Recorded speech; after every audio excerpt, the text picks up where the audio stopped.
Hello, everybody. Welcome to this week's episode of Corner Office Chats. I am Alexis, for those of you that are new, and welcome to this conversation. I want to talk to you today about 2 commitment mistakes you might be making today, and of course, what can you do to fix them? So we're talking about commitment, right? What are we doing that is holding us back, maybe causing more stress, or otherwise just messing with our lives, messing with our relationships? When we look at where our commitments are, whether they're to ourselves, to other people, to our values, it's an important thing to come back to often, because where we are committing our time and our energy is telling our brain as well as those around us that that's what's important. And sometimes those things don't align. So this is why this conversation is so important. What are the 2 commitment mistakes that you might be making today? Number 1 is overcommitting to everyone else, right? Overcommitting, saying yes to all of the things, helping other people before we help ourselves. Why do we do this? Why do we overcommit? Women especially are guilty of this. Overcommitting in order to please other people. I mean, there's a few, reasons why we do this. I think one is that we think we have more time, right? We think, oh, I can just squeeze that in. I can make this happen. Another reason, we have trouble saying no and setting those hard boundaries for ourselves and our family. We, there's a lot of people pleasers. Both myself and Mehreen are, we're in recovery from from people pleasing, and it's challenging, right? We want to help everybody. We don't want anybody to be upset, all of those things. But, you realize very quickly when you start committing to yourself, when you start committing to your values and your dreams, that there isn't room for all of those things. And when we are saying yes to someone else, we are saying no to ourselves or something else. So, where are you overcommitting in your life? Do you see this maybe at work? Do you see this with friends, family members, in that sort of the social sphere? Where are you overcommitting? And it's causing some problems. It's causing some stress. Okay. Psychologist Jennifer Freed believes that overcommitting is it's what keeps us from getting what we want, right? When we're doing so much for other people, she finds that people are really quick to dismiss their own goals and their own dreams, but will rush to help people achieve theirs. And that because we do that all the time, we end up pushing our own aspirations away because we just don't have the energy, because we've helped everybody else do all the other things. And one reason that she believes for this is that it could be a lack of confidence or belief that, we are going to achieve our own goals. So if we help everyone achieve theirs, then we have somebody else to blame instead of ourselves. But we're doing something that we deem as productive with our time. So I want you to really take a good look at the different areas in your life that you are over committing to. Okay. And what can you start to do about it? I will get to that in 1 second. I'll give you a couple of tips. But the second mistake that we're making is we are under committing to ourselves, right? We are under committing to our values, to our physical and mental well-being. We are under committing to our close personal relationships. Again, a number of reasons for this, and everyone is a little bit different, but a lack of confidence in achieving our goals could be one of them, right? We have these big, huge dreams, but we don't even know where to start. So we put those on the back burner. The fear of the unknown, right? If I make this change or I do this for myself, what is that going to look like in my relationship? What is that going to look like at my job? So we keep ourselves playing small, thinking that our needs are less important than the needs of others. Okay, this is massive. If you are a mom and you're working, you've got all of these different people that are counting on you. You probably are feeling this. I know I am, right? I know that I think that, my kids are young. Their needs are way more important than my own. I can always catch up on my sleep. I can always eat healthy tomorrow. I can always do all those things, the de-stress, the walks with friends. I can put that off because somebody else needs me. But you really want to dial in and recognize that when we lack the commitment to ourselves in terms of our own self-care, in terms of our own personal growth, what are the consequences for those that we feel their needs are more important, right? If we're not serving ourselves, eventually we're not going to be able to serve anybody else, right? Especially in that area of our physical and mental health. Really, really important. And, self-care looks different for everybody. So, what helps to re-energize you, what helps you to de-stress, what helps you to feel good, you have to make time for that. And for some people, it might look like, social time. If you're an extrovert like me, I recharge with others. So sometimes I need to step away from my young kids and have adult conversations with my girlfriends and find out about what they're doing, chat about the challenges of, and commiserate the all the glories of motherhood, whatever that looks like. But to somebody else might be like, she'd rather be out with her girlfriends than hanging out with her kids, not understanding the whole story, not understanding that I've just spent 14 hours with my kids, who I love more than life itself. But my way of recharging is with other people, right? I like my alone time, but where I really get kind of feel like myself again is in conversation with people that I love and that, and that love me and that support me and I support them. So, don't worry about what other people are thinking. What are the commitments that you should be making to yourself so that you can continue to serve and lead at your highest levels? So what can you do, right? Overcommitting to everyone else or undercommitting to yourself. You might be guilty of both of them, right? How do you fix that? How can you start taking steps towards making progress in these areas? So what I would like you to consider is, before saying yes in the area of overcommitting to everyone else, before saying yes to anything new, I want you to look at your calendar, right? Look at your schedule and see what are you already committed to? Whether it's today, whether it's this week, whether it's this month, okay? Have a good couple weeks look out and see, do I have the time to be able to put the time and the energy into this request? Okay. If it is a request for, let's say it's at work and they want you to take on a new project, or they want you to do something that falls outside of your job description. Depending on what it is, I'm not saying you can never help anybody out, but you want to first have a realistic estimate of how much time and energy it is going to take from you, and then look at your calendar and see, does that fit in, or where does that fit in, if at all? The second thing I want you to do is prioritize what needs to get done and what's of high importance to you right now. Okay, these are the things that stay on your calendar. When you don't connect with what's really important to you in all the different areas of your life. I'm not just talking about work. I'm talking about your personal relationships. I'm talking about your mental health. I'm talking about your physical health. I'm talking about your social life. I'm talking about your own alone time or your own personal time. Whatever is of high importance, I want it to be identifiable on your calendar, and I want it to live there. Okay? Which brings me to my third point, which is, you want to schedule your entire day every day. And I know for you spontaneous, love to just sort of fly by the seat of my pants, don't want to be tied down to a schedule type thinkers. I used to be one of them. This is going to actually create more freedom for you. Okay.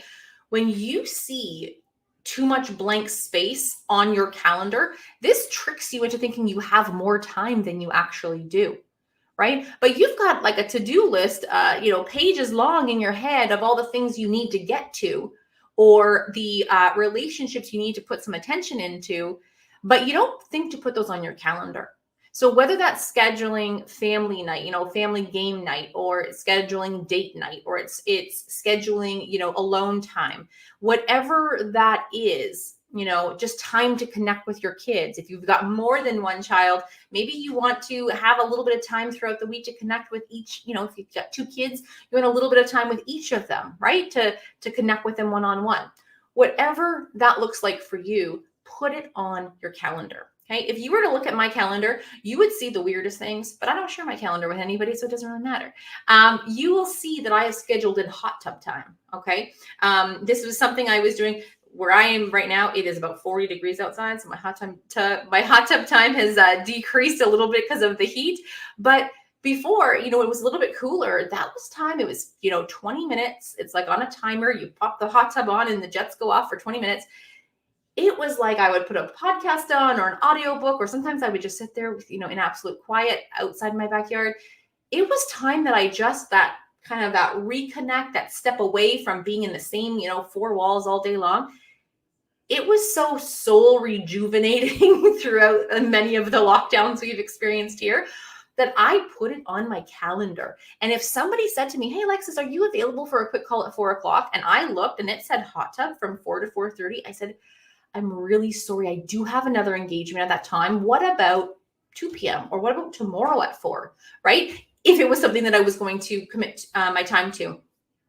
So I took that very seriously. And that's what I want to encourage you to do. Whatever is of high importance for yourself right now, make sure you can find that somewhere on your calendar. Okay. And then the last thing is, if you're thinking about saying yes, I want you to take a minute and think about, if I say yes to this, what am I saying no to? Okay. And you have to come up with something. So whether that is you're saying no to, being able to sit down and enjoy your lunch, whether you're saying no to an extra half an hour with your kids at bedtime, whether you're saying no to just a little bit more breathing room in your day, whether you're saying no to your gym visit, whether you're cutting out an hour on date night or on girls' night, right? Whenever you say yes to something, you're essentially saying no to something else. So I'm not saying you can't say yes, right? Not at all. I love helping people out as much as I can, but I also build boundaries and respect them as best as I can, right? Sometimes we sometimes I mess up, sometimes I overcommit myself, but when I'm thinking this way, when I'm really utilizing my calendar, when I'm understanding the importance of the commitments that I hold to myself, I'm much more likely to sort of stay in balance and feel good, be productive, and still be able to maintain my integrity. So when you're thinking about saying yes, it's okay if you do, but you've got to recognize what you're saying no to. And if you're okay with that, then go ahead and say yes. Okay. Sometimes you might say, you know what, I'm saying no to, I had this, 30 minutes on my calendar here for just, as buffer time, but I've actually had a couple buffer times scheduled in throughout the week, and I've been able to maintain them, and I don't feel too rushed, and I'm okay with taking that out. Okay. So overcommitting to everyone else, undercommitting to yourself. These are the two mistakes that so many people are guilty of. A couple other things that I want you, and it ties in with both of these areas, but letting go of ways of thinking in order to help you stop overcommitting are also really important. So I want to just highlight a couple. And if you can identify yourself in any of these areas, I want you to just jot it down. And I want you to jot down, what it was that I shared that you connected with, and in what aspect or what area of your life do you find, or when that comes up, when it happens. So I'll give you an example. So the first thing I want you to let go of in order to stop overcommitting is thinking that other people need you more than you need yourself. Okay. This often happens in a work setting. It'll also happen at home. Sometimes you think, oh, my kids, but they need me. Yes, they need you, right? If you have another parent or another support in your life, right, raising your kids with you or helping your kids, that's what that person is there for, right? Is you're a team. If you have a partner, if you have other helpers, support around you, your children may not need you specifically in that moment if you need to take some time for yourself. Okay. The person that's asking you that they really need your help on their project at work, but you also have another commitment that's really important for you, right?